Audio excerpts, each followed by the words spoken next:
Welcome to CMTS. I'm Wakey Lau, Application Engineer for Fagor Automation. This year, Fagor has over a dozen controls across 6 different distributors throughout the show. The reason why we use Fagor, again, it's the ease of programming and also the ease of putting cycles in the control that we can write ourselves, macro routines, etc., that we can add on for specific customer needs, which is more complicated than other controls.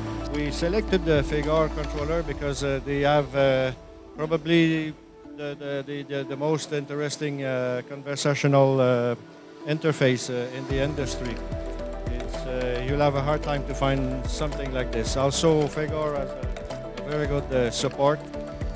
For us, it was easy also to develop some software with the aid of people from Spain. We had a very great support for that. Thanks to them.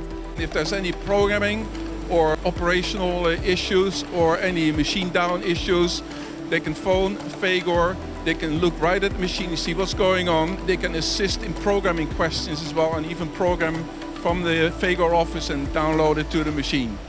Hope to see you guys come down here and we can explain all the things Fagor can do for you.